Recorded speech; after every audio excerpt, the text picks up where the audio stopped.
your worship associate this morning. We are people of all ages, diverse backgrounds, and many beliefs who come together in spiritual community. We welcome fellow seekers of all races and orientations in working for justice for all and making compassion our ultimate value. We swear by no doctrine or creed, but are guided by principles drawn from world religions, humanist teachings, nature and science, philosophy, and personal practice. Our religion is about love and inclusion. It is good that we gather together. I'd like to remind everyone to put their phones in silence as we go into the service. Okay. We have more people coming in, so if any of you near the back can move forward. We have spaces near the front. If you can make space for people who are just arriving, that would be wonderful. There's some spaces available right up here.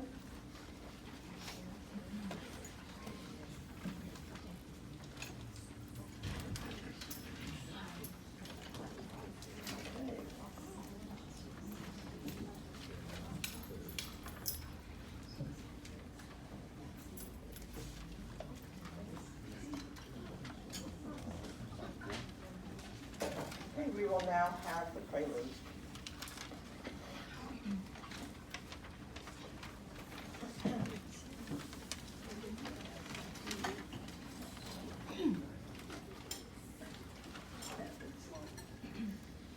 Good morning. I'm Florence Martin, and this is David Martin at the piano.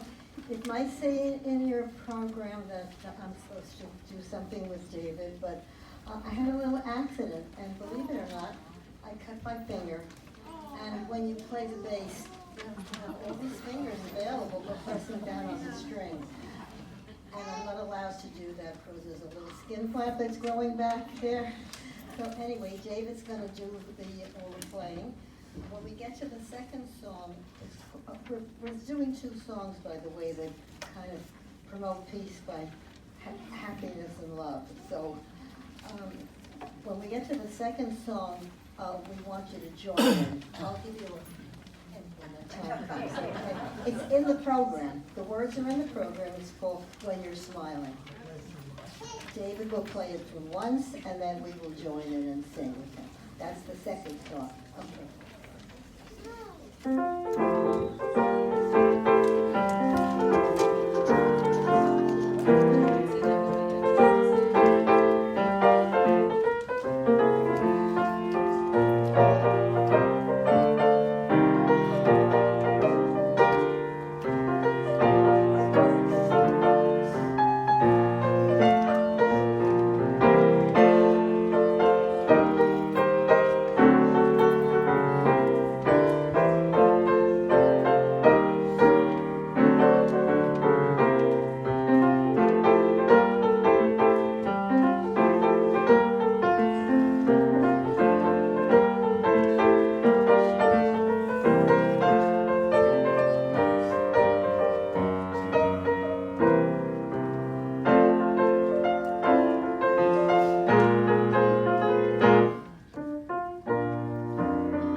come from UU Minister Christian Schmidt.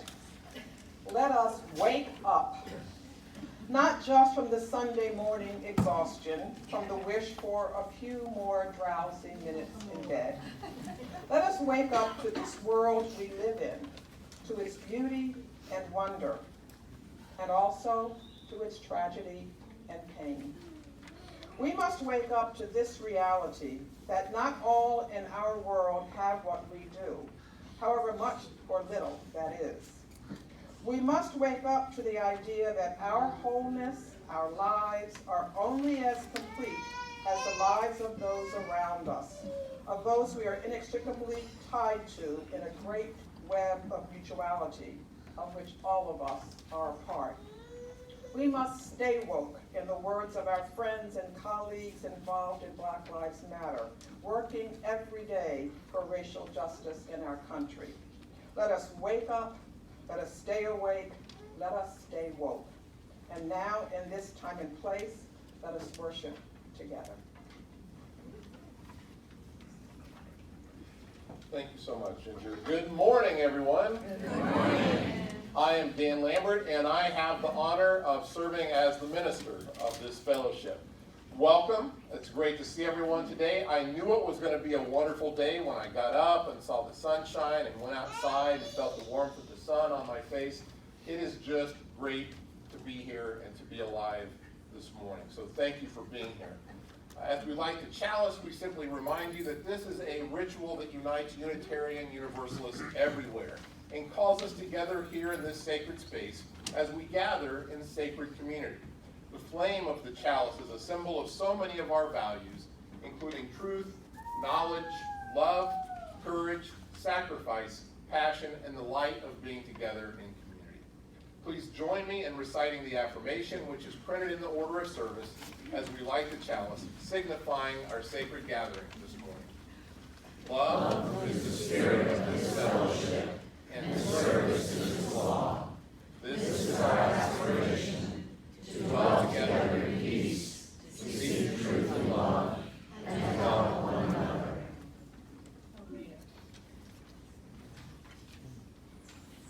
We certainly enjoy welcoming visitors here, and I had a chance to say hello to a few this morning. We'd love to give you a chance to stand and introduce yourself if this is your first time with us, if you'd like to. We'd love to know who you are, where you're from, and why you decided to visit with us today, or if you came with someone else. So at this time, if you're willing, if you're a first-time visitor, we invite you to stand. Tom in the back has a microphone that he'll bring so that we can hear you nice and loud for everybody, please. So would anybody like to say hello to us this morning? We have a few. Excellent. I have the honor. Hold it close. Closer. I have the honor of introducing my gorgeous granddaughter, Shelby. She is truly one of the bright points of light in my life.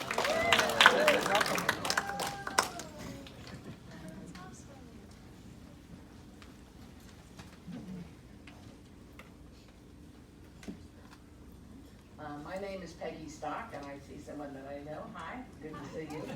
Pleasure to be here. And my husband was very active in the Unitarian Church in Salt Lake City. And I don't know why he doesn't want to introduce himself, but I'm going to give him the microphone. Good. All right. I kind of like that.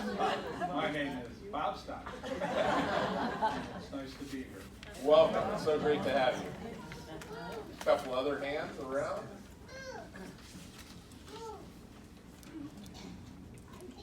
Hi, I'm so happy to be here. I'm Linda. I'm from Syracuse, New York, snowy Syracuse, and I'm obviously feeling very grateful to be here in the sunshine.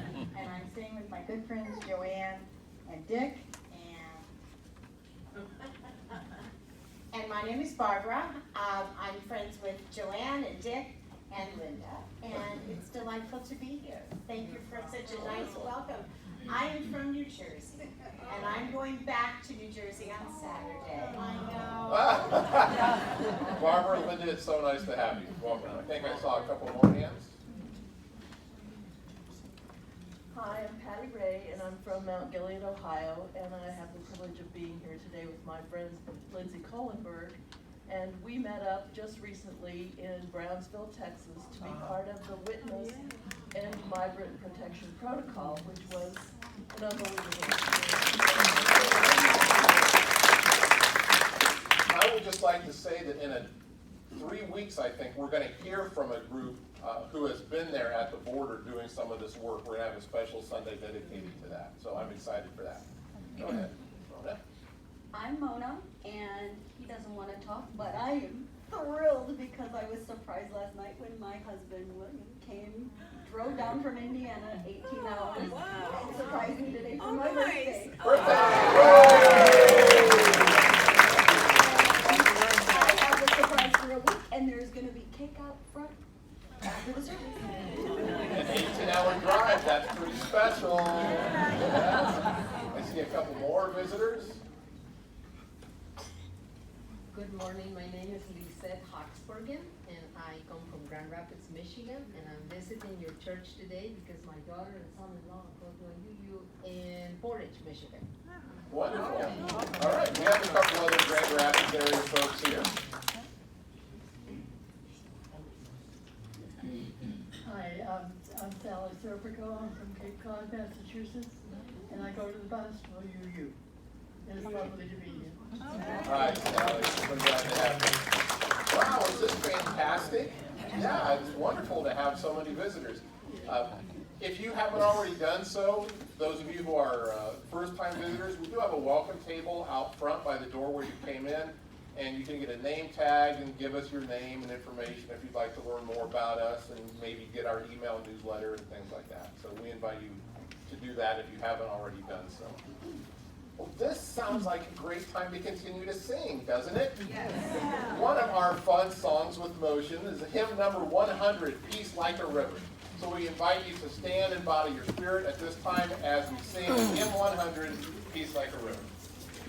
Peace like a river.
You guys, I know a lot of you know the motions for that song. Next time, I guess we'll have to teach them. There are lots of motions. The ocean motion. Each week we take time to read from what we call the Book of Life. This special book allows you to share something of importance with the fellowship. Each Sunday before the service begins, you may write your own joys or sorrows, large or small, to be read from the Book of Life during the service. The book is on the table near the door as you enter the sanctuary in the back. In our tradition, we revere the living of our lives as a sacred endeavor, believing that joys and sorrows we experience hallow the living of our days. We have a few entries to share today. A couple of entries from Dennis Shaw. I met Judy Merrick when she volunteered as a UUFCC gardener. Recently, she has been attending services. Judy is in a war with cancer. She is currently in room 335 at Fawcett. Please keep her and her son Mike in your thoughts. When she comes, she often sits over here, and she's super pleasant and says hello, and you'd never know that she'd been battling cancer for the past couple of years.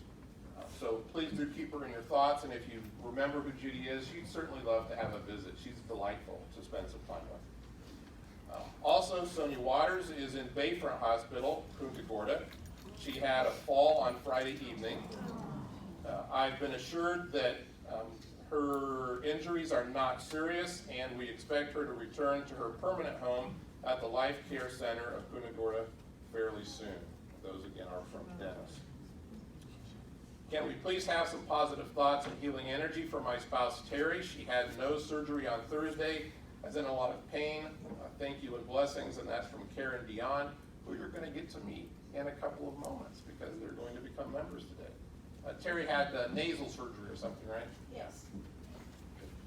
And here's a note from Kay Azar that maybe we all have already heard about. Happy birthday to my daughter Mona.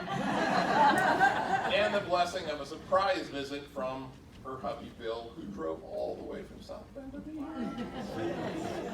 Yeah. Lots of brownie points there. Yeah. Brownie points are never a bad thing. You're going to need them at some point, right? Just a couple of other notes to add to that. Marty Wilmer had hip replacement surgery this past week, and she's doing great. I went to see her and Frank yesterday, and Frank had some pretty devastating news. If you know him at all, you know that he's lost 3 of his siblings over the past year and a half or so. Just 2 in the past fall, and a 4th one has just been put into hospice palliative care and has had some lifelong issues. And so Frank is pretty devastated by that. So please lift them up in your thoughts and your prayers as well. And at this time, we invite all of us to enter into a moment of silence to acknowledge the joys and sorrows, the highs and lows, the celebrations and challenges that life has shared with you recently. After a minute, when you hear the music play, you're invited to come forward to the table here on my right, in the front. Take a stone, pause for a moment if you'd like, and then drop that stone in the bowl of water that you'll see on the table. No need to form a line, just come up around the table. There's plenty of room to grab a stone and to spend a moment there. The stone symbolizes whatever it is that's on your mind, whether that's something positive or something challenging, a moment of joy or a moment of sorrow. And as you drop that in the bowl, that symbolizes you releasing the weight of that or sharing the energy of that with the universe. So let's have a moment of silence at this time, and then when you hear the music play, everyone's invited to come and take a stone and drop it in the bowl.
thankful for the breadth of our community, let us endeavor to support one another at all times and in all seasons.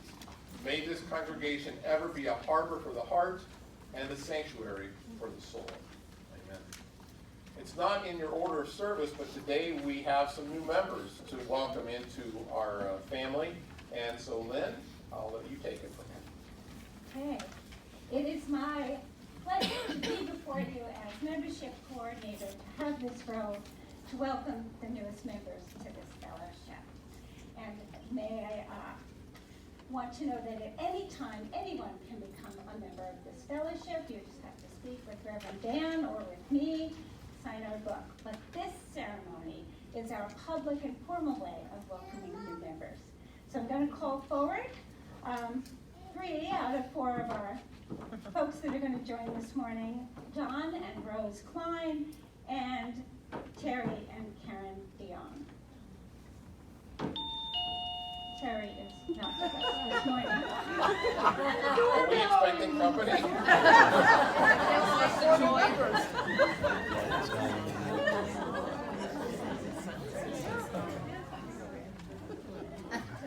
Karen and Rose and John. Okay. These are words from our friend Amy Kindred. We never really know what combination of happenstance, friendship, faith, energy, or good fortune brings certain people together in the world for any purpose. But we believe that membership in this fellowship calls on each of us to help celebrate the fact that we have been drawn together, and we regard each other as a spiritual friend and a potential teacher, even of occasional hard lessons. So welcome, and Shan has some things to say. We are grateful for each one of you, that you have found your way here and that you have decided to make a commitment to this Unitarian Universalist community. We hope that as a member of this congregation, you will allow yourselves to be known, to minister to, and to be ministered unto, to love and to be loved by other members and friends. It's a joy to formally and publicly welcome each of you as a member into our community. Becoming a member of this congregation is an important step, but it is only a first step. I encourage you to continue to grow in your spiritual life, whatever that means for you, and to explore and share your unique gifts and talents with us as you grow. New members, will you journey together with us, sharing the joys and responsibilities as a member of the Unitarian Universalist Fellowship of Charlotte County? If you agree, please say, I will. Members of the congregation, will you reach out to these, our newest members, in friendship, including them in our activities and fellowship? Will you walk with them on their spiritual and personal journeys? Will you be open to their unique gifts and life perspectives? Will you extend a warm welcome to each of them, remembering that you were once new here yourself? If so, say, I will. I will. New members, we all join our strengths, talents, and commitment with yours. You are now officially part of our village, and we are a part of your journey. Keep in mind that ours is a shared ministry to help each other find meaning in life and to build a just and compassionate world, working to fulfill the vision and mission of this fellowship. Let's give our new members a round of applause as we welcome them.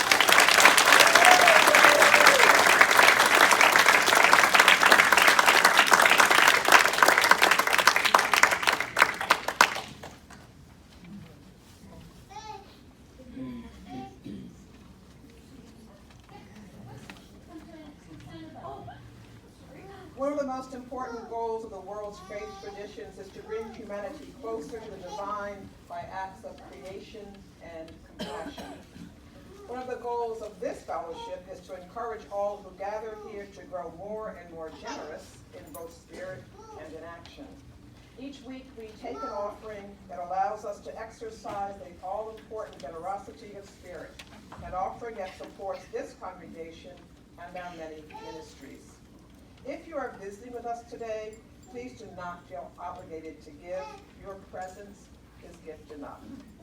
As the ushers come forward to pass the baskets, your donations will be most gratefully received.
just the music and the attitude and our overall message today are just so positive and wonderful.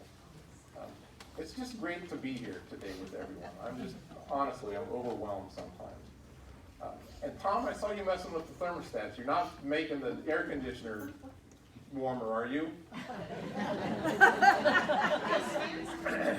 Sometimes I think that we should have a different zone up here so that like I can have frost growing on the walls and you guys can be comfortable. Because if you're comfortable, I'm not, and if I'm comfortable, you're not, for the most part, right?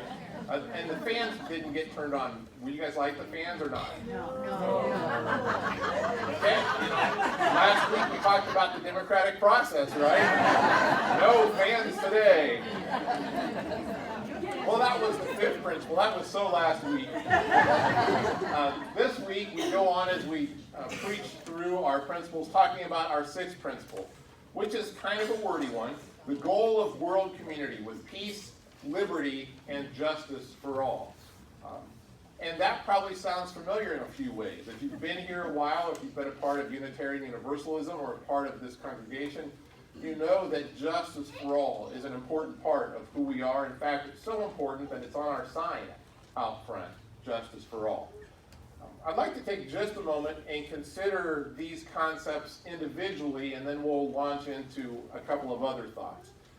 When we talk about world community, it's true that we are all unique. Just look around, look at the person next to you, and you go, yeah, you're kind of weird and unique. Don't forget when you do that to look in your own mirror, and you go, yeah, you're pretty weird and unique. But we are all indeed part of a unique culture.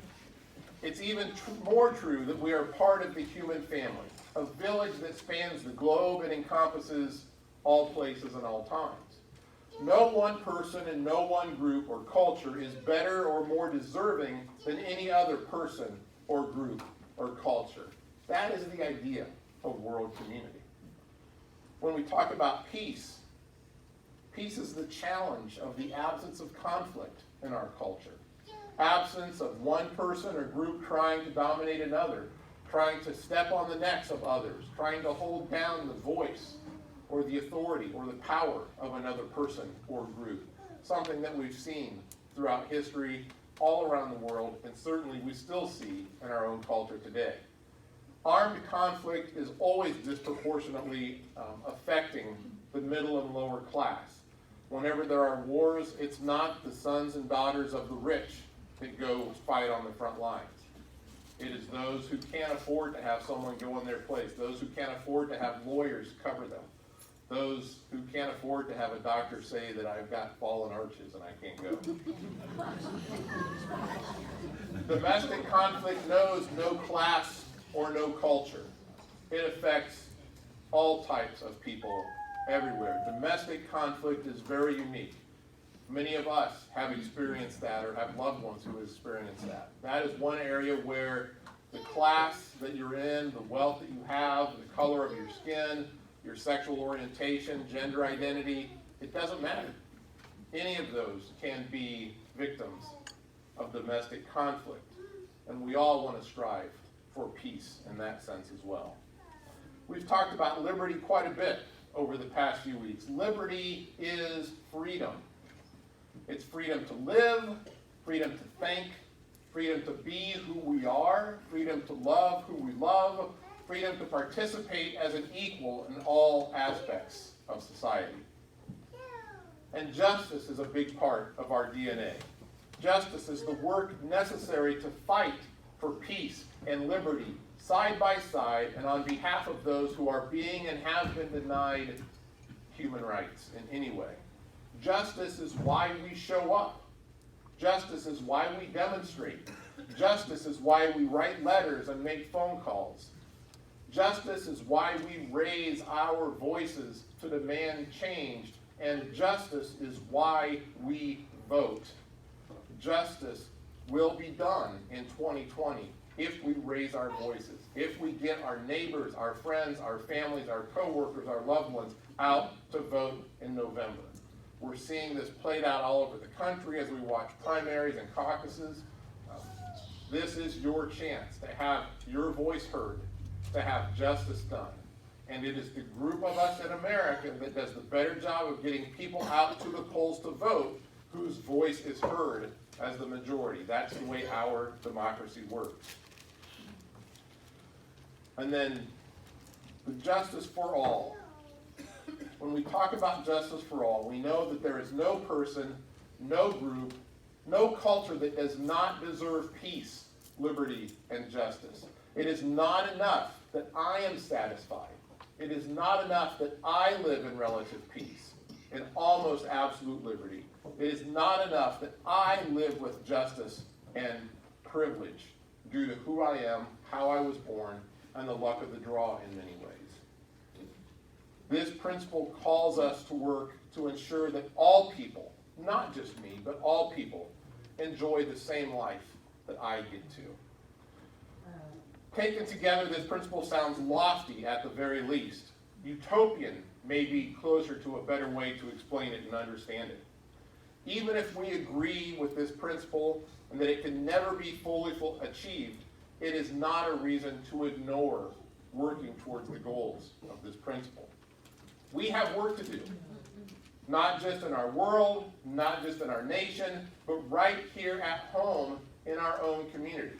Those of you who read the local paper, The Sun, see articles day after day, week after week, about injustices in our community. I was struck by one particular article that I saw on Friday, and it was a result of a meeting that happened in the county where the state Department of Health presented issues to the Gulf Coast Partnership Community Leadership Breakfast. It helped to highlight the fact that while we are part of a world community, we have work to do right here in Charlotte County. The vision of all humanity as a single world community means that there is no such thing as other. There is no such thing as other. It is all us. We are all part of humanity. Other is the reality of a large percentage of our neighbors right here in our community. Some of the findings that the Department of Health shared at this breakfast on Thursday to our local community leaders included the following. There's a lot of numbers and statistics and facts here, so follow along if you prefer to write things down so you can read them. This is a good time to take a couple of notes if you'd like to. Point number one that they made. Children in Charlotte County are at a much greater risk than those almost anywhere else in the state of Florida. Here in Charlotte County, we have the third highest rate of child abuse in the state. The third highest rate of child abuse in the state, right here in our own county. It's more than twice the state average. Not twice the state average for counties like us, but twice the state average, period. There are over 300 children in foster care in Charlotte County, ranking us as the 7th highest for childhood foster care in the state of Florida.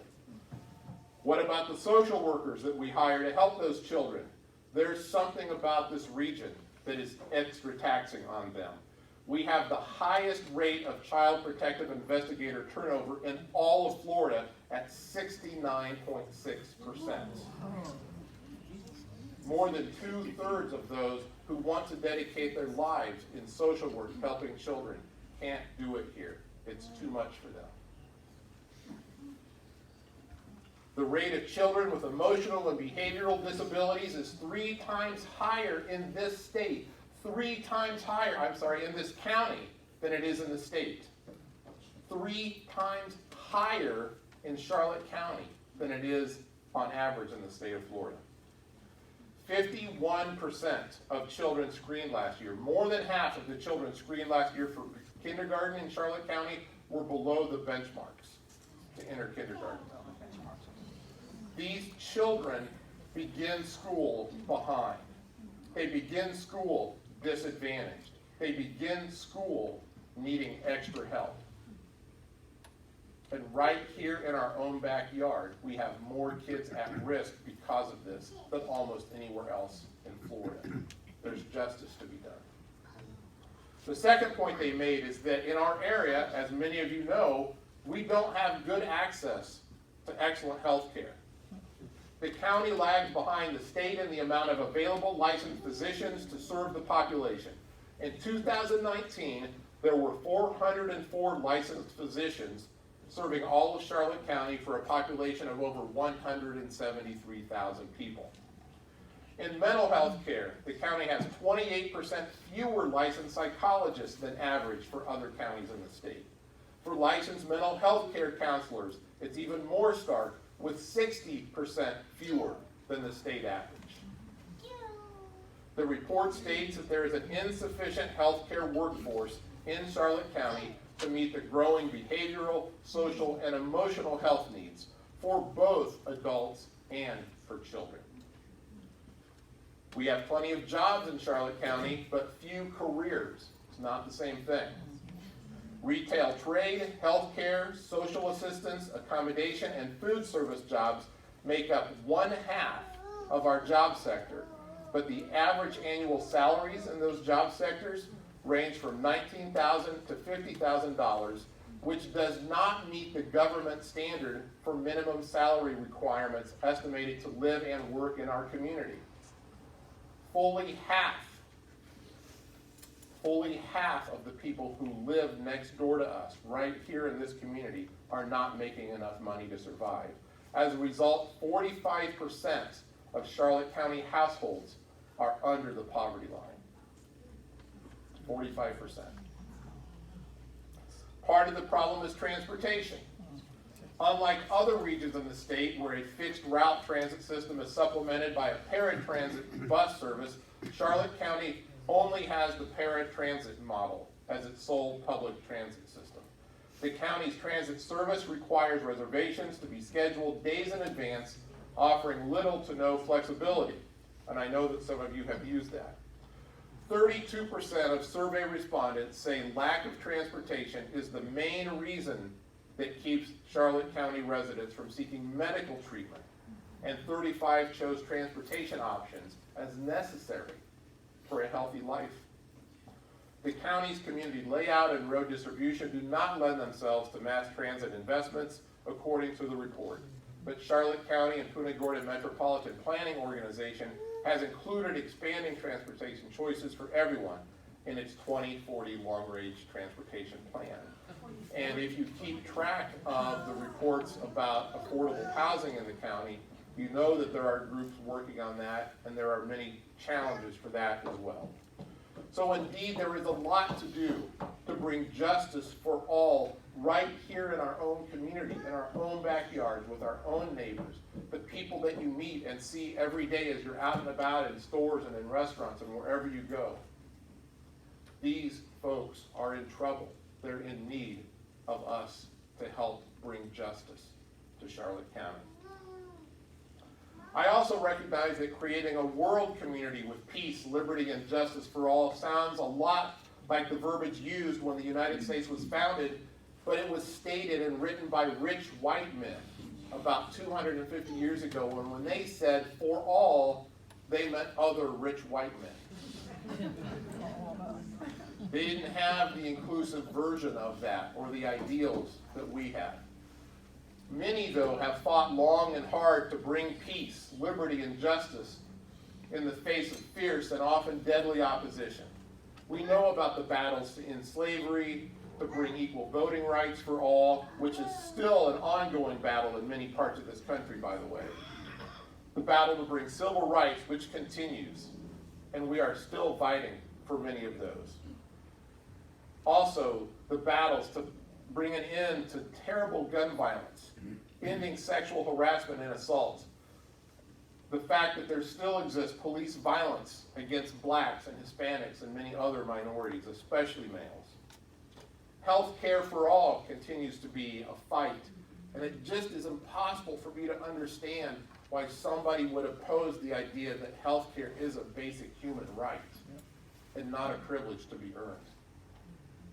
Equal pay for equal work, and on and on and on and on and on we could go, listing areas where justice work continues to need to be done. The light of hope and the spirit of life gives us strength and energy to continue to fight for a world community with peace, liberty, and justice for all. even as we know that there are many barriers that those in power have put in place from the very beginning of our country. Like many of you, I often find myself lamenting those barriers and feeling helpless and hopeless that the little bit I can do will actually make a difference. I have to admit, I hate that feeling.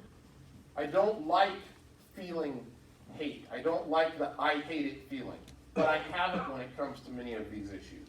I hate it that there are so many people who allow the ways and works of oppression and violence to continue. I hate it that too many people who know better simply talk and pray about justice and then believe they have thus fulfilled the requirements of justice, waiting for some invisible man in disguise to solve all the problems. I hate it that the world seems to be top-heavy with people who seek to hoard money and power for themselves, too rarely thinking about how to use their wealth to serve humanity. I hate it that when we have a political system designed to speak of false hope during election seasons, only to have these hopes dashed by partisan realities that Democrats and Republicans no longer listen to each other, but talk past each other on almost every issue. Yes, I hate these realities, but I must not let this hate paralyze me to apathy and reticence. In fact, our sixth principle requires us to act even when the result seems far gone, even when the resistance seems futile, even when our emotional and spiritual and physical energies are sapped. But damned be conformity and compromise and surrender. Yes, I do not like the I hate it feeling, but if I must have it, I will use it to move my mind and my heart and my body and my soul where they can do the most good. This is the challenge we accept as members of a Unitarian Universalist fellowship when we affirm the principle of creating a world community with peace, liberty, and justice for all.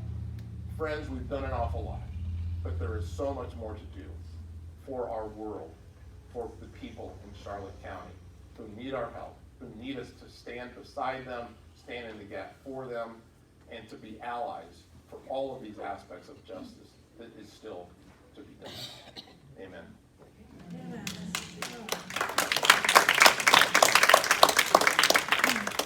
One of our declarations as a promise to fulfill this principle and work towards that ideal comes from hymn number 95 in the Great Hymnal, More Love Somewhere. We invite you to stand in body and or spirit as we sing hymn number 95. Sing it as a declaration this morning, more love somewhere.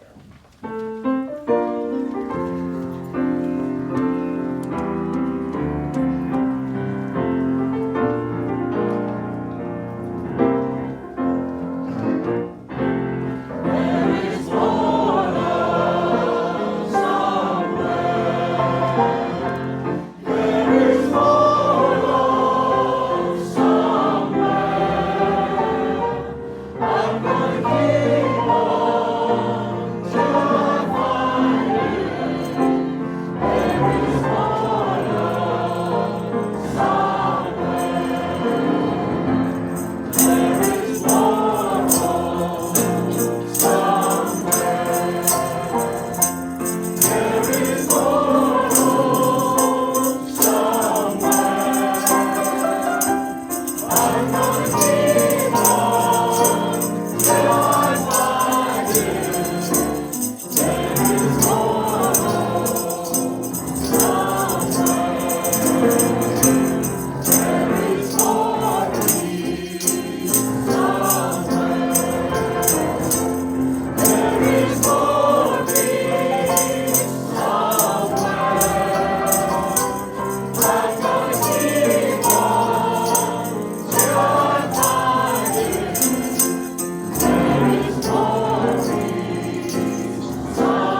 have a very lively community, and now it's time to learn more about the life of this community and what's going to be going on in the coming days.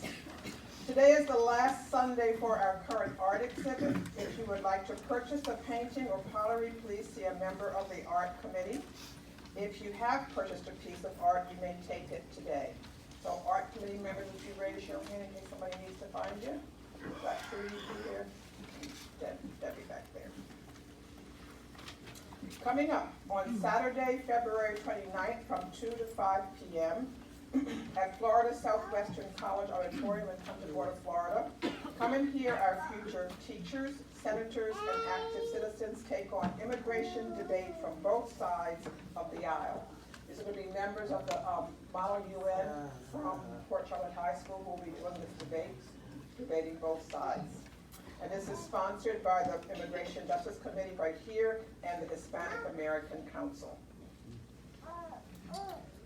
The UUFCC Climate Action Team will be meeting today at noon on the porch to review accomplishments and making future plans, and all are welcome.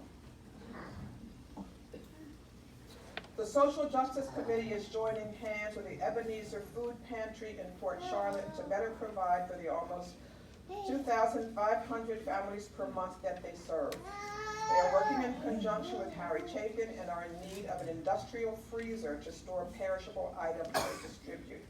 For the next several weeks, the clear plastic collection box in the social hall, that's with the flashing light on it, will receive your donations to help Ebenezer Food Pantry in its battle against hunger in our community. Just heard about that this morning. Please give as you are able. Thank you. If you were at the auction this year, would you participate in a short survey? A link to the survey can be found on the website. If you have any questions, please see Fred Parmenter at the end of the service. Fred, raise your hand. Everybody knows where you are. Very good. Our closing words today come from Kimberly Quinn Johnson, a UU minister. We are the ones we have been waiting for. We are not perfect, but we are perfectly fitted for this day. We are not without fault, but we can be honest to face our past as we chart a new future. We are the ones we have been waiting for. May we be bold and courageous to chart that new future. May we have faith in a future that is not known. We are the ones we have been waiting for.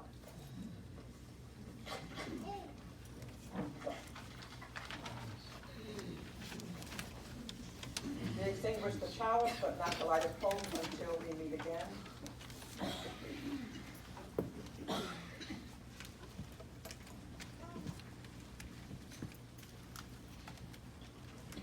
Before we sing our benediction, I just want to say a word about the next couple of weeks. Next Sunday is the first Sunday in March already.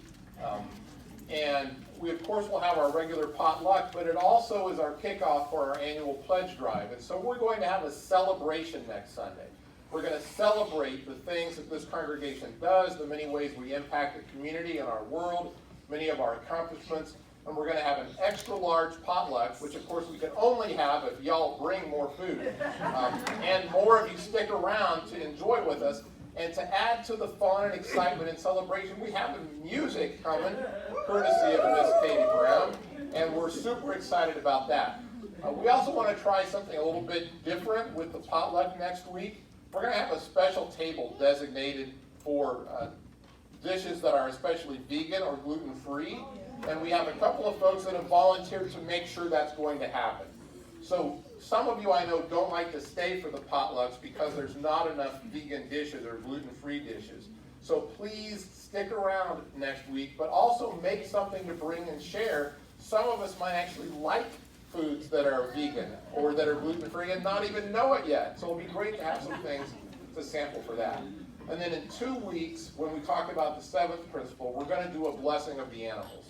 And so we invite you to bring your pets with you or pictures of your pets, and we're going to do it here inside in the sanctuary.